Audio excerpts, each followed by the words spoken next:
ॐ वेदाहमेतं पुरुषं महान्तम् आदित्यवर्णं तमसः परस्तात् तमेव विदित्वा मृत्युमेते नान्यपन्था विद्यते अयनाय।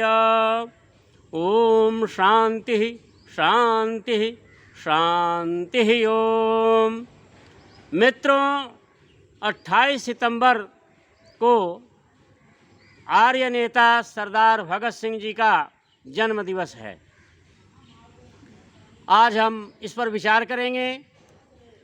बहुत से सज्जन यह नहीं जानते कि सरदार भगत सिंह आर्य समाजी थे, महर्षि दयानंद सरस्वती के प्रिय शिष्य थे। देखिए, कल का समाचार पत्र है नवभारत टाइम्स, इसमें प्रकाशित हुआ है उनका पत्र। 2-3 पत्र प्रकाशित हुआ है उनके जन्म दिवस के विशेष लेख में, और उनका एक पत्र है, मैं आपको पढ़कर सुना रहा हूँ। बहुत से सज्जन कहते हैं सरदार भगत सिंह कम्युनिस्ट थे, नास्तिक थे, ईश्वर को नहीं मानते थे, धर्म को नहीं मानते थे। लेकिन आज खुलासा हो जाएगा कि सरदार भगत सिंह ईश्वर को भी मानते थे, धर्म को भी मानते थे और पक्के आर्य समाजी थे। देखिए, पत्र है 1923 का, अपने पिताजी को लिखते हैं। यह पत्र पहले आप समाचार पत्र देख लीजिए। लिखते हैं, पूज्य पिताजी नमस्ते। देख लो, ये नमस्ते शब्द भी बताता है कि वे आर्य समाजी थे। नहीं तो अगर सिख मत को मानते तो नमस्ते नहीं लिखते, कुछ और लिखते। हम ये नहीं कह रहे हैं कि वे गलत कहते हैं, गलत लिखते, सिख लोग गलत लिखते हैं, ऐसा हमारा मंतव्य नहीं है। लेकिन मैं ये बताना चाहता हूँ कि आर्य समाज के रीति रिवाज को, परंपरा को मानते थे, इसीलिए आर्य समाज में नमस्ते का प्रयोग किया जाता है। बहुत से लोग नमस्कार लिखते हैं, प्रणाम लिखते हैं, राम राम, जय श्री राम बोलते हैं, लेकिन वे आर्य संस्कारों से युक्त थे, इसलिए नमस्ते उन्होंने लिखा। तो लिखते हैं, पूज्य पिताजी नमस्ते। मेरी ज़िंदगी सबसे ऊंचे मकसद यानी आज़ादे हिंद के नाम हो चुकी है। इसलिए मेरी ज़िंदगी में आराम और ख्वाहिशों की चाह नहीं है। आपको याद होगा कि जब मैं छोटा था तो बापूजी ने मेरे यज्ञोपवीत के वक्त ऐलान किया था कि मुझे देश के काम के लिए दान कर दिया जाए। लिहाजा मैं उस वक्त की प्रतिज्ञा पूरी कर रहा हूँ। उम्मीद है आप मुझे माफ़ करेंगे। आपका ताबेदार भगत सिंह। अब मेरे मित्रों बताइए, यज्ञोपवीत संस्कार क्या सिख लोग कराते हैं? नहीं कराते। और सनातन मत में जो सनातनी लोग होते हैं, पौराणिक लोग होते हैं, प्राय करके उनमें इस समय क्षत्रियों और ब्राह्मणों का ही यज्ञोपवीत संस्कार होता था और आज भी होता है। ब्राह्मणों का यज्ञोपवीत संस्कार बचपन में हो जाता है और क्षत्रिय लोगों का यज्ञोपवीत संस्कार उनके विवाह के समय होता है। लेकिन आर्य समाज की ये परंपरा है जो प्राचीन वेदों के अनुसार है, ऋषि मुनियों के स्मृतियों के अनुसार है कि 8 साल से लेकर के 11 साल की उम्र तक जब बच्चा शिक्षा प्राप्त करने के लिए गुरुकुल में प्रवेश करता है तभी उसका यज्ञोपवीत संस्कार कर दिया जाता है। और ये परंपरा जो बच्चे गुरुकुल में नहीं जाते, अन्य विद्यालयों में जाते, उनका भी यज्ञोपवीत संस्कार घर पर ही हो जाता था। तो इस प्रकार से सरदार भगत सिंह जी का यज्ञोपवीत संस्कार उनके दादाजी की देखरेख में, उनके पिताजी की देखरेख में उनके घर पर हुआ, क्योंकि सरदार भगत सिंह जी के पिताजी का भी यज्ञोपवीत संस्कार हुआ था और उनके दादाजी का भी यज्ञोपवीत संस्कार हुआ था। सरदार भगत सिंह के दादाजी स्वयं एक कट्टर आर्य समाजी थे और वे आर्य समाज को मानते थे, आर्य समाज का प्रचार भी करते थे। मेरे मित्रों, बहुत से सज्जन यह नहीं जानते कि सरदार भगत सिंह आर्य समाजी परिवार के थे। देखिए,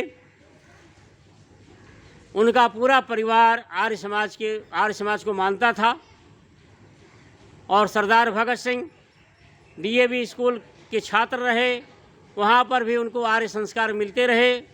और बाद में जब क्रांतिकारी बने तब भी जब देश में इधर उधर भ्रमण करते थे तो प्राय यही कोशिश करते थे कि वे आर्य समाज के मंदिरों में, गुरुकुलों में, आश्रमों में ही ठहरें। कलकत्ता जब गए तो वे विधान सरणी आर्य समाज मंदिर में ठहरे थे और भी दिल्ली के कई आर्य समाजों में उनका आना जाना था। इंद्रप्रस्थ गुरुकुल जो है वहाँ पर भी उनका आना जाना था, क्योंकि वे आर्य समाजी थे, आर्य संस्कारों को मानते थे, महर्षि दयानंद सरस्वती को मानते थे। यह बहुत से सज्जन नहीं जानते, नहीं मानते और भ्रांतिपूर्वक कम्युनिस्टों के दुष्प्रचार के कारण यह मानते हैं कि सरदार भगत सिंह नास्तिक हो गए थे। मेरे मित्रों, यह भ्रांतिपूर्ण बात है। सरदार भगत सिंह के पिताजी पक्के आर्य समाजी ईश्वर भक्त थे और उनके दादाजी भी पक्के आर्य समाजी ईश्वर भक्त थे और ईश्वर भक्त होने के साथ साथ स्वयं आर्य समाज का प्रचार करते थे। सरदार भगत सिंह के दादाजी महर्षि दयानंद सरस्वती के प्रवचनों को उन्होंने सुना था, महर्षि दयानंद सरस्वती को उन्होंने देखा था और उनसे प्रभावित होकर के उन्होंने आर्य समाज को स्वीकार किया था। तो यह नवभारत टाइम्स समाचार पत्र जो है यह पत्र प्रकाशित हुआ है, सरदार भगत सिंह जी का एक पत्र, उसमें साफ साफ लिखा है कि उनका यज्ञोपवीत संस्कार हुआ था। यज्ञोपवीत संस्कार मेरे मित्रों, जिन लोगों को शक हो, संदेह हो, खोज कर लो। सिवाय आर्य समाजियों के इस प्रकार का यज्ञोपवीत संस्कार किसी का नहीं होता है। यज्ञोपवीत संस्कार आर्य समाज में जो भी सभी मनुष्यों के लिए, आर्य समाज में सभी मनुष्यों के लिए अनिवार्य है यज्ञोपवीत संस्कार। तो यज्ञोपवीत संस्कार सरदार भगत सिंह जी का हुआ था क्योंकि वे पक्के आर्य समाजी थे और यज्ञोपवीत संस्कार बहुत पवित्र संस्कार है। यह विद्या का प्रतीक है। जब छात्र,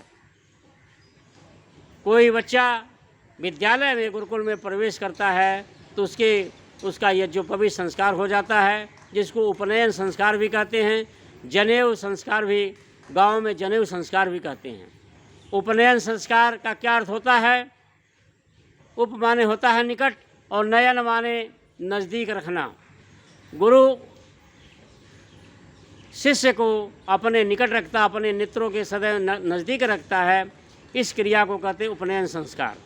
यानी आज से छात्र अपने गुरु के अधीन होगा, उसके देख रेख में, उसके पालन पोषण में, उसकी शिक्षा में, उसकी व्यवस्था में उसका जो है विकास होता है। तो यज्ञोपवीत संस्कार बहुत महत्वपूर्ण संस्कार है और इसमें जो 3 धागे होते हैं, ये 3 ऋणों की सदैव याद दिलाते हैं। एक धागा पितृ ऋण का, दूसरा धागा देव ऋण का और तीसरा धागा होता है जो ऋषि ऋण की याद दिलाता है।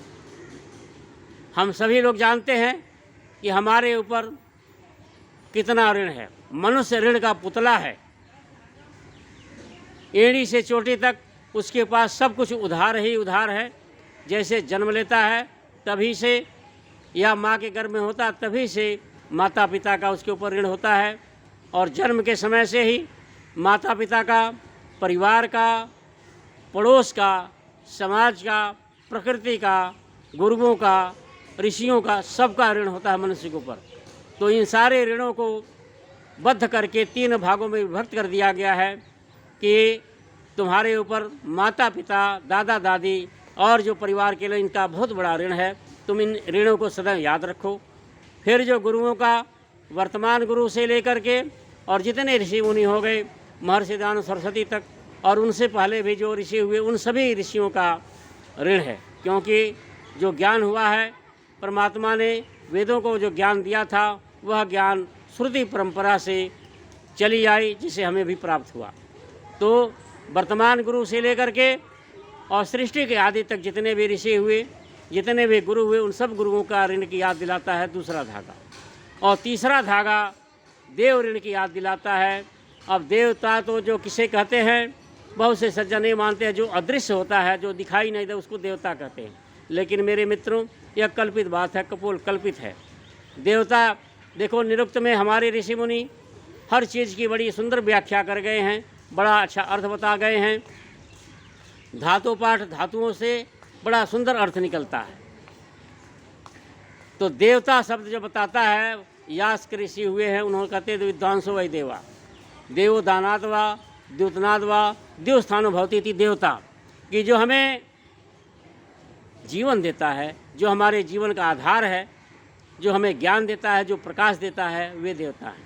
विद्वांसो वै देवा, देखो शास्त्र स्वयं कहता है विद्वांसो वै देवा, कि जो विद्वान होते हैं, आत्मविद्वान होते हैं, जो परोपकार में जिनका जीवन व्यतीत होता है, जो संसार के कल्याण में लगे रहते हैं, जो सात्विक विचारधारा के हैं, जो निष्पक्ष होकर के सारे संसार का कल्याण सोचते हैं, वे देवता होते हैं।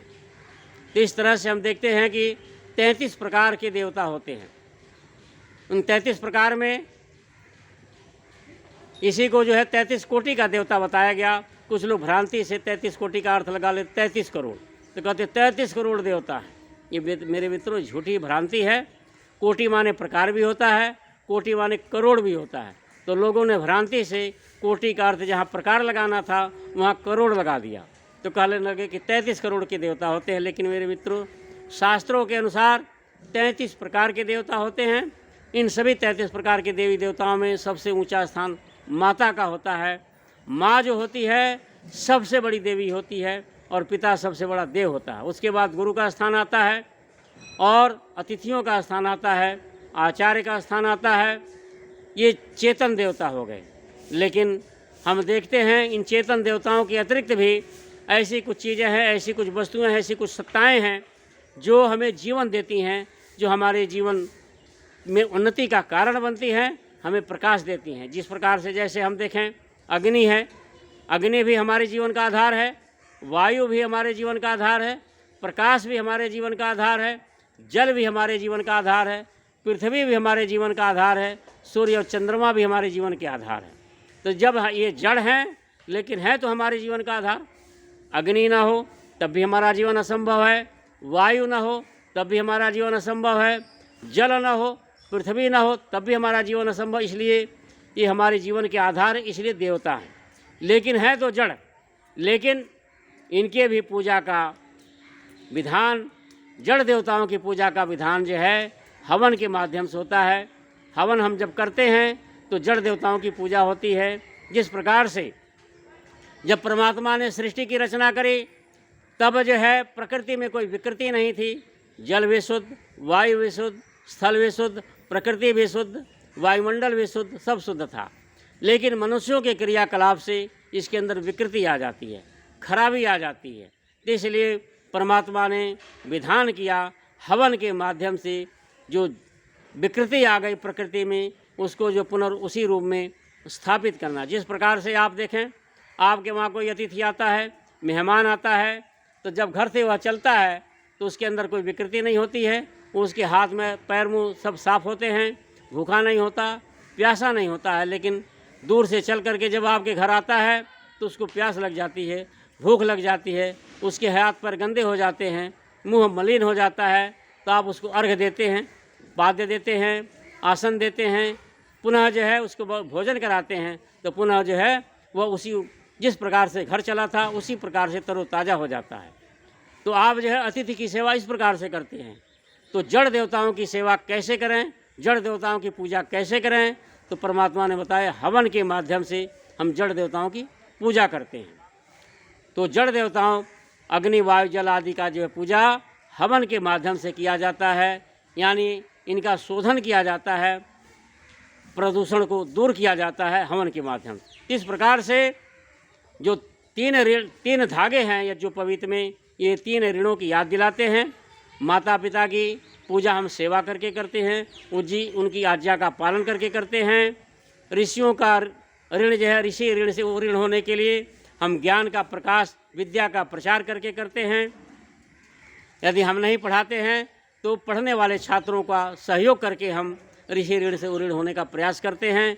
और जो जड़ देवताओं का हमारे ऊपर जो ऋण है, ये तीसरा धागा जड़ देवताओं के ऋणों की याद दिलाता है।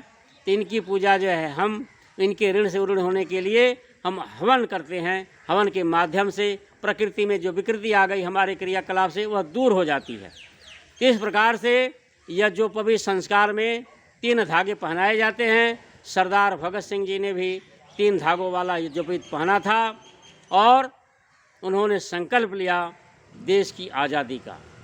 उन्होंने सबसे बड़ा ऋण का, जो मनुष्य के ऊपर ऋण होता है, उन्होंने सबसे बड़ा ऋण होने का प्रयास किया और वो ये देश के लिए, समाज के लिए अपने को आहूत कर दिए। तो शहीद आजम सरदार भगत सिंह जी का आज जन्म दिवस है।